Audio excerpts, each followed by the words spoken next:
This video tutorial will cover selecting a complex object with little details, like this fly that is actually perched on this complicated background as well. And we will also work with layers and learning how to manipulate them so that you can get a pattern like this quite quickly and accurately. So let's get started. So I have a few options for you guys to use in the Blackboard. So you can download that and use those images, or you can also find your own images that you want to use in through Google Images, or take your own pictures. But please select something that looks challenging to select. Okay, so a shape that's irregular and maybe has a lot of different details. So the first thing I'm going to do is open up this image and do Command J to give another copy layer. And then, of course, this is a trial and error process. So I'm going to start out with Magic Wand tool. And I'm also going to be using a combination of all of the different selection methods we've covered so far. So with the Magic Wand tool, right now my tolerance is set to 24, which is what I set with the previous exercise. So I'm just going to start shift clicking to see if that would do the trick. And the first selection was pretty good, but after the first selection, it seems that I'm almost selecting too much. Also, you can see that it's selected some random areas that are not related to the fly. So I'm actually going to Option Lasso and deselect those. Okay, and let's start adding to this selection. So now I'm going to use the Quick Selection tool. Let's bring down the brush size and just start adding. Well, that seems to work pretty good. Yep. And with these little tiny details, I'm going to try to add it with this Quick Select tool. Okay. But I can also do a new trick, which is to use the eraser tool as a selection tool. Okay, and the way to do that is to activate your eraser tool and activate your mask, okay, which we've looked at before. And your eraser is going to act as an addition and subtraction brush. So if I just start brushing right now, it's going to help me add the pixels. And the additional mechanism is done with the black color as the foreground and the white color in the background. If I switch this, it's actually going to then deselect my selection. Okay, so this is pretty cool because I can use a very thin eraser or use different kinds of eraser brushes to make my selection. So I can do a, kind of like a feathered brush that's very small and get the legs.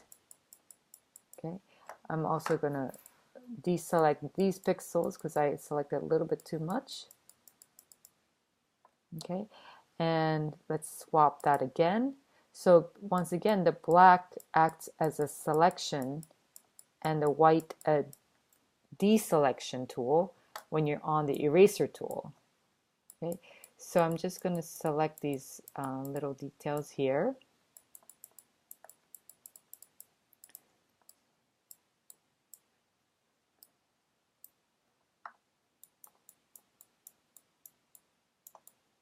Okay, and I can get out of my mask to check out what it looks like. Okay, that looks pretty good. And I'm going to zoom in and let's go into the lasso with Option, and I'm just going to deselect these guys. Okay, my lasso actually has a feather on it, so let's turn that off for a second. Okay, that would have given me feathered edges, but right now it wasn't allowing me to do the deselections properly. And let's see if I can use the lasso anywhere else. Okay, and I can go back to my mask and the eraser tool, and right now when I zoom in really far, you're going to see this pixel division, which looks like these white lines. Okay, so if you don't want to see that, which I actually didn't learn with this version of Photoshop, so it's a little bit frustrating for me to see that. You can go to View, Show, Pixel Grid, and turn it off. Okay, so I'm going to just add these hairs a little bit. Okay.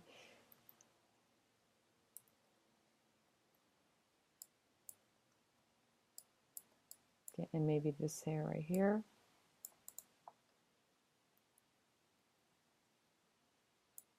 Okay, let's add these tiny, tiny pixels there. And right in here.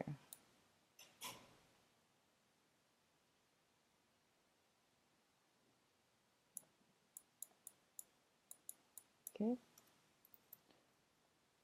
All right, so I'm going to get out of my mask mode and take a look at my selection. And that looks pretty good. I could get a little bit more into the hair of the butt area. Just kind of make it a little irregular there. Okay. And there it is. Now, before I do anything else, I'm going to go ahead and with a lasso tool selected, I'm going to go to Refine Edge. Okay, you have to be in one of the actual selection tools. The eraser tool won't show you the Refine Edge option, right? So what I want to do is I actually want to smooth the edge about 1 pixel. This is not a very high resolution image, so 1's going to go a long way. All right, I think that looks pretty good. Okay, and I'm going to say okay. Now I'm going to do the couple things that I've shown you guys how to do already in the other videos, which is I'm going to go to select and save the selection. Okay, just hit OK. And I'm also going to do a Command J. Now, when I did the Command J before, it actually made a copy of my background to layer 1, right? But now when I do a Command J, it just makes a copy of whatever I have selected. So there's my layer 2, okay? So now I can assess this image, and I like this. It looks a little bit like feathered around the edges. But overall, I think it looks pretty good. So what I'm going to do is now create a new image. And let's say I want a 5 by 5 inch image. And let's see what this one was. This one was a 5 inch by 5 inch image. And I want a fly in every inch. Okay, so the way to do that is actually to go to File, New, okay, and I'm going to create a 5 inch by 5 inch image, and the resolution, it depends on whether or not you're going to use it for print or for the internet. For now, I can leave it at, let's see what the other one said. I'm going to go to image size, and it is 5 by 5 by 300. Okay, so that will make it a pretty big file, but it will also allow me to print it and have it nice quality. All right, so once again, I'm going to go back here, go to New, 5 inches by 5 inches at 300 pixels per inch. And I'm going to call this fly pattern. All right, so it gave me a white background, which I'm not really keen on, but I can quickly get rid of it by just creating a new layer and just deleting this background, okay? And I'm going to be dealing with the layers in this a lot, so I'm just going to grab that and expand it. Okay. All right. Now I'm going to take my fly from this layer. I'm going to do Command A, and then I'm going to do Command C to copy. And I'm going to go ahead and go to my new file and do Command V. So it's a little bit smaller than the flies in the repeated pattern.psd file, but we can change that and make it slightly bigger. Let's go to View, Show Grid. So right now I'm showing the grid, and the grid is actually showing me 5" by 5". Okay, so it's actually perfect for what I need. Now I'm also going to go to View, Snap to Grid, and make sure that that check is next to the grid, and that means it's turned on. So every time I move this fly, I'm going to be on the Move tool, okay, this tool right here, and I move this fly, you're going to see that it kind of snaps to the position of the grid. Okay, so if I leave it there and I try to make a copy of it by pressing Option Drag, you'll notice that it's very easy for me to snap to that middle position, this very same position as this fly. All right, so the first thing I'm going to do is do a Command T, which is going to help me scale this, okay? And this is strange to me that there are pixels maybe on the bottom of this image that is making my selection this big. So let me investigate here. All right, so I'm going to just use the eraser tool.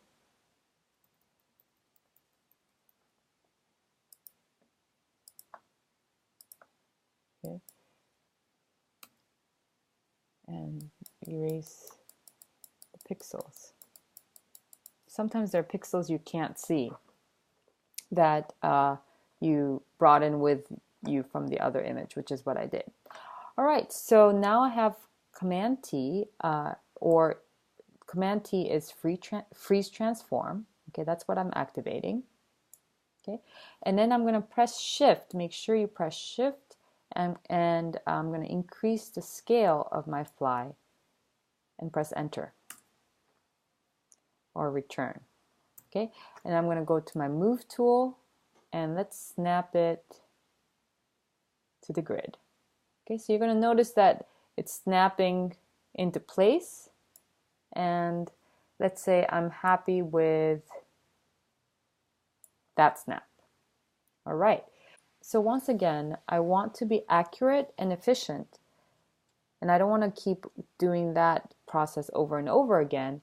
What I can do is use my Option key to copy and also my layers to duplicate my layers to get the grid done very quickly. So I'll show you how to do that now. I'm going to grab this and drag and make another copy here, and let's just snap it so that it is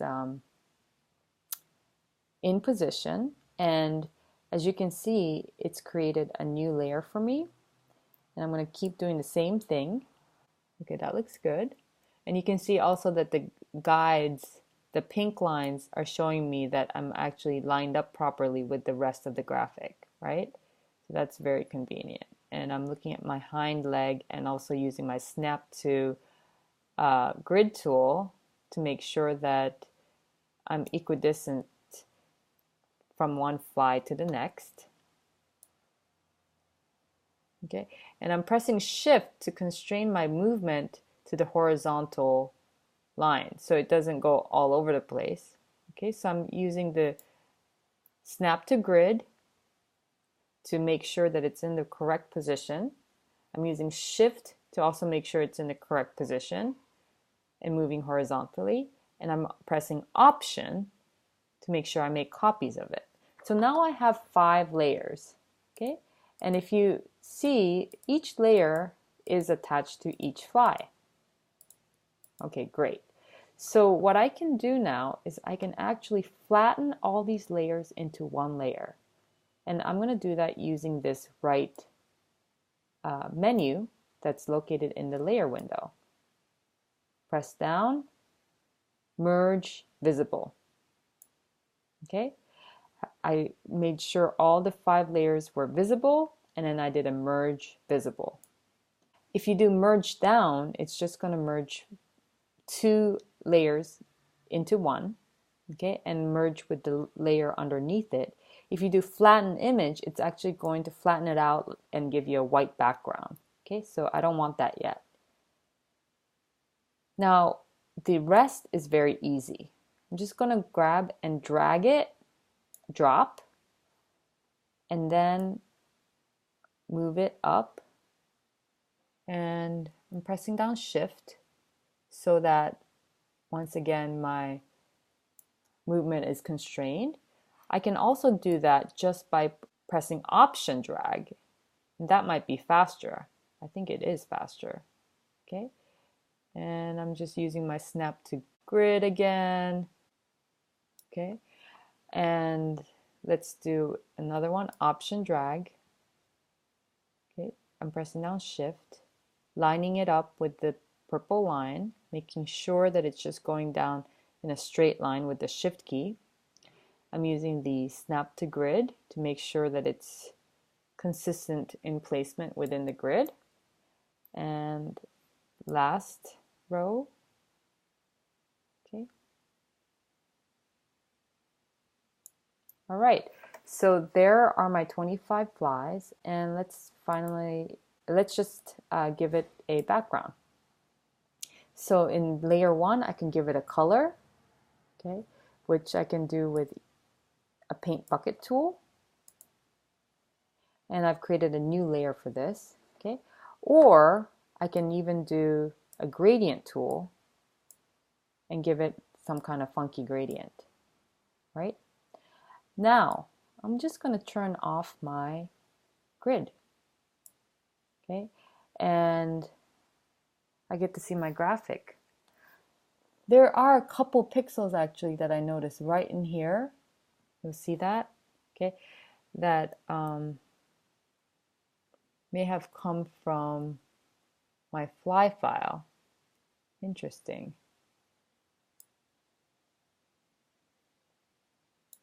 Yeah. All right, so the last thing I want you guys to do actually is to save this as a JPEG before you turn it in. And that's because your document size is very big. So right now it's a PSD file which maintains all the separate layers, right? So I'm going to save this as a PSD file, right? So fly pattern PSD, save, maximize compatibility, save. That file is for you to keep so you can edit. But I'm then going to go to File, Save As, and save this as a JPEG. So flypattern.jpg. Okay. When I do that, it's going to give me JPEG options. Just make it a maximum quality file, and you're still going to get a fraction of the PSD file, so 859K. I want you to turn this file in to the link provided. All right, that's it.